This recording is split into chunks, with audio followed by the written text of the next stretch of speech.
Hello, Internet. It is I, Malik Aaron, and welcome back to Box Office Predictions. Today, we're going to be talking about Wrath of Man. So, as usual, we're going to be going over the pros and cons for Wrath of Man. So, let's get to it. Pros: movie stars Jason Statham. I'm pretty sure you all know who he is. He's quite recognizable, especially in this particular genre, because the dude has literally made a career out of being in action movies. Like, I'm not joking. And there's too many to count. I mean, most of you probably recognize him from the Transporter movies. There was those. The Italian Job is one. The Pink Panther. What? He was in that with the Steve Martin Pink Panther. I did not know that. that that's news to me. And we're getting off track. He was in the Crank movies, War, The Bank Job, The Death Race remake, Expendables, Mechanic, Romeo and Juliet. Why? Why would you?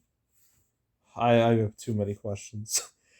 But those were all relatively small scale in the grand scheme of things. He didn't join up with like a big franchise until Furious 7, Fast and Furious. That's when everyone recognized this dude because now he was a part of a big series and he was playing a major character in said big series where he was once a villain, but now he's become a hero according to the movie. So recently had Furious 7, there was Spy, there's Fate of the Furious, the Meg, his biggest solo hit ever that's not involved in any franchise. And then recently he was in Hobbs and Shaw, which was not quite as big as the other Fast and Furious movies, but still did pretty good.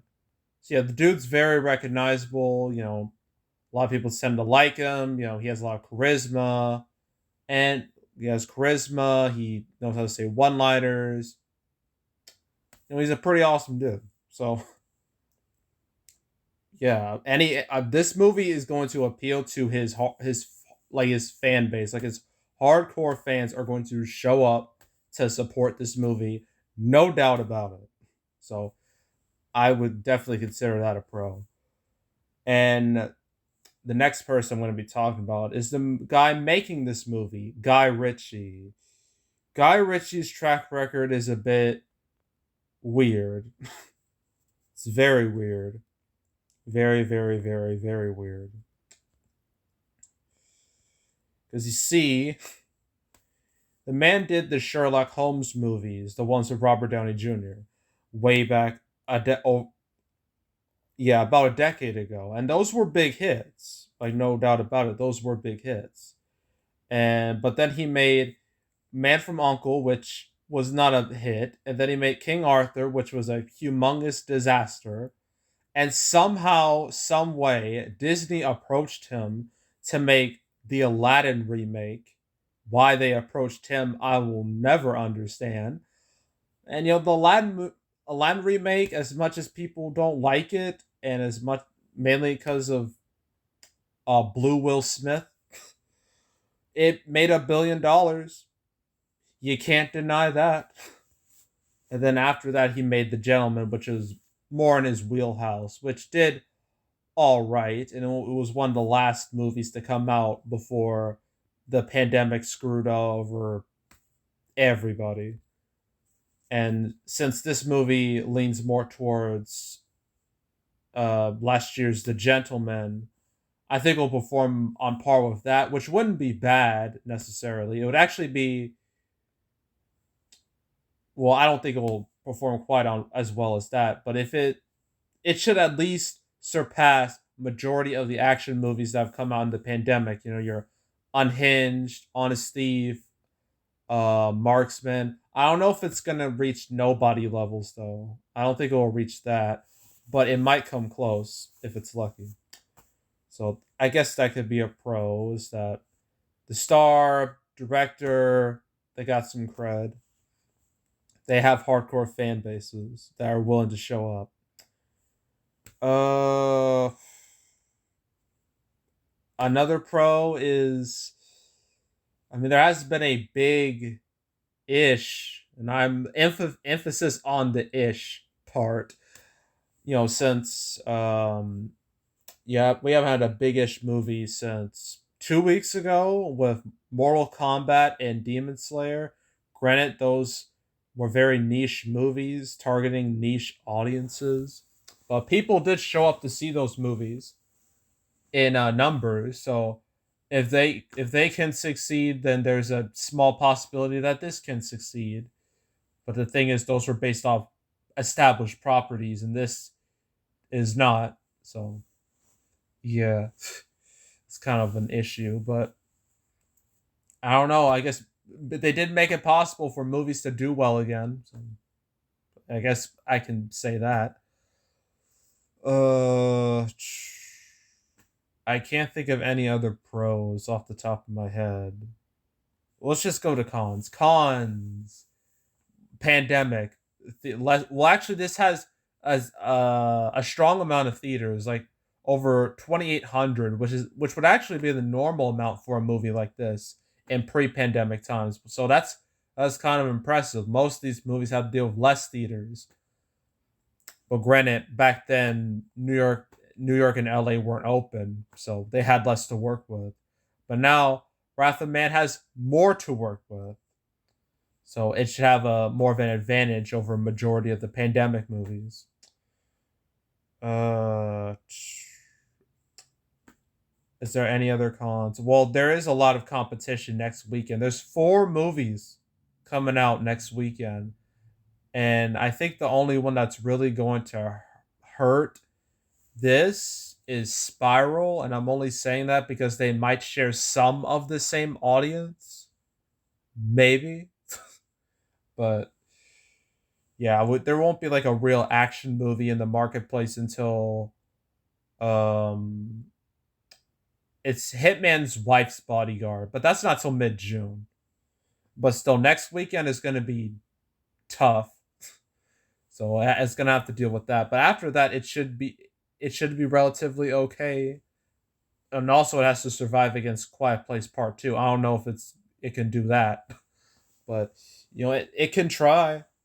It can try. Uh, is there anything else I can say about this movie? No, I think that's it. Yeah, I think I've said all my points. So, opening weekend, it's kind of hard. Judging by how all the other action movies have done in the pandemic, I think it will perform middle of the road. I think it might reach 4, 5 million. If it's real lucky, it can reach a 6. But I'm gonna go with 4 or 5 million opening weekend, and then overall probably reach like 15 million. And I think that's it. I think that's a realistic amount. So yeah, that's Wrath of Man, and that's it for the first weekend of summer. I know it was the most underwhelming first weekend of summer in history, but blame Disney for this. We could have talked about Black Widow and it would have been a lot more exciting, but nah, they had to change their plans last minute and push that all the way to July. Now I'm stuck talking about these movies. Great. Wonderful. All right, so next weekend, 4 movies. The most I've talked about since Christmas, which was also 4 movies. There's Finding You, there's Profile, there's Spiral, there's Those Who Wish Me Dead. Then after that, there's a dead weekend with nothing. And then the 28th, the big one, the weekend everyone's going to pay attention to, Memorial Day. Cruella versus Quiet Place Part 2. That is going to be a weekend to watch. That's going to be the ultimate test to see if the blockbuster can truly come back in full form. And if that doesn't work out, we still have Fast 9 on the way in late June. Not to mention all these movies in between. Peter Rabbit 2, Hitman's Wife's Bodyguard, In the Heights, Conjuring 3. But yeah, Memorial Day, that's going to be important. So, but that won't be till 3 weeks from now. So, what can I do? But yeah, that's it. Make sure to subscribe, like this video, leave a comment, turn on notifications, share the whole drill. You want to check out more um, videos like this? I got playlists on the homepage for box office predictions. All my past ones I did from 2019, 2020, even the ones from 2021. You can all watch them right now. There's Mortal Kombat, Demon Slayer, Godzilla vs. Kong, Ray and the Last Dragon, Tom and Jerry. Want to watch all those? Go right ahead. Ugh, excuse me. There's also the canceled series where I go over all the movies that were supposed to come out but didn't, for for very obvious reasons. I just did a few episodes this week, actually, mostly about relatively smaller movies being affected. I'm now up to 62 episodes. So if you want to binge that whole playlist, that way you're up to date on what's going on with all these movies, because many of them have yet to be released. So I think it's good to know when they will be released. Like, where are they now on the calendar, or if they went to streaming. I think it's quite informative. It's quite informative playlist, if you ask me. So if you want to watch all those episodes, go right ahead. There's also box office recaps. I go over the box office results for any particular month. I just did the triple recap of February, March, April. Just did that. The May recap will come out till June. It'll be my first solo recap video since February 2020.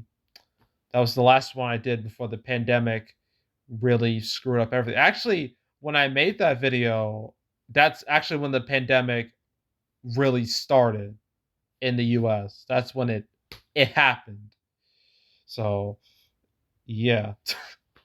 But if you want to check out any of my past recap videos, you can go right ahead. And yeah, that's it. That's all. I am out. Goodbye.